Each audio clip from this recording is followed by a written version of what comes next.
Hello, good morning to all class sixth A और B के बच्चे जो हिंदी पढ़ते हैं। आज हम आपको एक नया पाठ पढ़ाने जा रहे हैं। पाठ 6 सबसे कीमती चीज़। प्रकाश मनु द्वारा लिखी इस कहानी में राजा यशवंत देव के बारे में वर्णन किया गया है। और आप सभी लोग कैसे हैं? उम्मीद करते हैं कि आप सब लोग अपने घर पर खैरियत से होंगे, अच्छी तरह से होंगे और अपने U2 एग्ज़ाम की तैयारी कर रहे हैं और अच्छी तरह से आप पढ़ रहे होंगे इंशाल्लाह। भाग 1 पेज नंबर है 43। पाठ 6 सबसे कीमती चीज़। इस कहानी के रचनाकार हैं प्रकाश मनु। लेखक कहता है, सुजानपुर के राजा यशवंत देव का नाम भला कौन नहीं जानता। सारी पृथ्वी पर उनके यश की सुगंध फैली है। इस जमीन पर, इस पूरे धरती पर उनकी मशहूरियत चारों तरफ, चारों दिशाओं में फैली हुई है। आस पड़ोस के राजा तक उन्हें सम्मान इज्जत देते थे, क्योंकि राजा यशवंत देव उदार और बुद्धिमान थे, बहुत ही ऊंचे ख्यालात और अक्लमंद इंसान थे और बड़े विचारशील थे। हर चीज़ के बारे में गहन अध्ययन करना, सोचना समझना उनकी एक खास विशेषता थी। इसलिए उन्हें कभी कभी दूसरों की परीक्षा लेना भी अच्छा लगता था। एक बार यशवंत देव ने राज दरबार में पूछा। राजा ने अपना दरबार सजा रखा था और दरबार में उपस्थित होने के बाद उन्होंने पूछा लोगों से, आप लोग बताएं कि दुनिया में सबसे कीमती चीज़ क्या है। बच्चों, आप लोग ये ध्यान रखेंगे कि आप पाठ पढ़ रहे हैं सबसे कीमती चीज़। हमारा ये शीर्षक है, ये टाइटल है, इसको आप जहन में रखेंगे। यहाँ पर आया है सबसे कीमती चीज़ क्या है। राजा ने अपने प्रजा के लोगों से पूछा। इस पर सारे दरबारी एक क्षण के लिए, कुछ देर के लिए मौन रह गए, चुपचाप रह गए। किसी ने इस बात पर कभी विचार ही नहीं किया था। फिर सब दरबारियों ने सोच सोच कर अलग अलग अपने हिसाब से जवाब दिए। किसी दरबारी ने कहा हीरे मोतियों का मूल्यवान बताया, किसी ने मूंगे को, किसी ने सोने चांदी जवाहरात को, उसकी महिमा बताई, उसकी खासियत बताई। तो किसी ने राज सिंहासन को सबसे मूल्यवान कहा। राजा का तख्त जो है, जहाँ पर राजा बैठता है, उसको मूल्यवान कीमती बताया। राजा ध्यान से सबकी बातें सुन रहे थे, पर उन्हें तसल्ली नहीं हुई। उनके राज दरबार में कमाल दास नाम का एक मंत्री था। राजा का एक मंत्री था, कमाल दास। जैसा नाम वैसा ही गुण। कई बार कमाल दास ऐसी बातें कहता कि राजा यशवंत देव सोचते रह जाते। इस समय भी कमाल दास चुप था। राजा यशवंत देव ने उससे पूछा, क्यों कमाल दास, तुम कुछ नहीं बोल रहे हो? तुम चुपचाप क्यों बैठे हो? क्या तुम्हें कुछ भी मूल्यवान नहीं लगता है कि इस संसार में सबसे मूल्यवान चीज़ क्या है?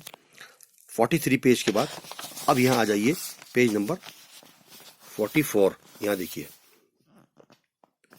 यहाँ से लिखा है, देखो। कमलदास बोला, महाराज, जब इतनी बड़ी बड़ी बातें कही जा रही है तो भला मेरी छोटी सी बात कहाँ टिकेगी। ये सोचकर वो चुप रहा। आगे देखिए, लेकिन तुम कहो तो सही। राजा ने आग्रह किया, उससे विनती की, आखिर तुम भी अपनी बात रख सकते हो, तुम भी अपनी बात कह सकते हो।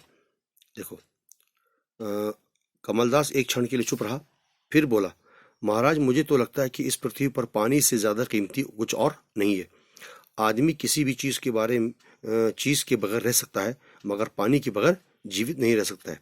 उसके आगे हीरा मोती, सोने चांदी जवाहरात, यहाँ तक कि आपका सिंहासन भी तुच्छ है, बहुत छोटी है। ये सुनकर सभी दरबारी हंसने लगे, उसकी बातों पर जोर जोर से हंसने लगे। इस पर खजांची महिपाल सिंह बोला। खजांची का अर्थ होता है अकाउंटेंट। हर एक जगह अकाउंटेंट अपना काम करते हैं, तो राज्य का अकाउंटेंट भी ये कहने लगा। देखिए महाराज, लगता है कमलदास आज कुछ सनक गया, इसका दिमाग ठीक नहीं है। खजांची महेंद्र प्रताप ने मुस्कुराते हुए कहा, महाराज, आज बहुत गर्मी पड़ रही है। शायद कमलदास को जोरों की प्यास लगी है, वो परेशान हो गया है, तभी वो ऐसे अटपटा सवाल कर रहा है। कमलदास कुछ नहीं बोला, बस चुपचाप मंद मंद धीरे धीरे मुस्कुराता रहा। कुछ दिन बाद मौसम अच्छा था। कमलदास ने राजा से कहा, महाराज, क्यों ना आज हम बाहर जाकर थोड़ा सा घूम आए। कमलदास ने कहा, महाराज, ऐसा करते हैं, मौसम भी अच्छा है और आज हम थोड़ा सा बाहर घूम कर आते हैं। राजा ने सहमति जताई। राजा उसकी बातों को लेकर राजी हो गया और राजा ने 2 घोड़े मंगवाए, एक पर खुद बैठे और दूसरे पर कमलदास। दोनों जंगल की ओर चल पड़े। कुछ देर तक राजा प्रकृति का आनंद ले रहे थे कि कितना सुंदर जगह है, कितना स्वच्छ वातावरण है। फूलों और पेड़ों को देख देखकर राजा प्रसन्न हो रहा था। कमलदास से बार बार कहते थे, कमलदास, सचमुच इस जंगल का सौंदर्य कितना अद्भुत है। यानी ये जंगल जो है इसकी खूबसूरती बहुत ही अजीबोगरीब है, बहुत ही अच्छी है। घना जंगल और इतनी शांति, और चारों ओर से ठंडी स्वच्छ वायु यानी कि हवा भी बह रही है। ज़रा सी भी थकान महसूस नहीं हो रही है, हमें थकावट का कोई भी एहसास नहीं हो रहा है।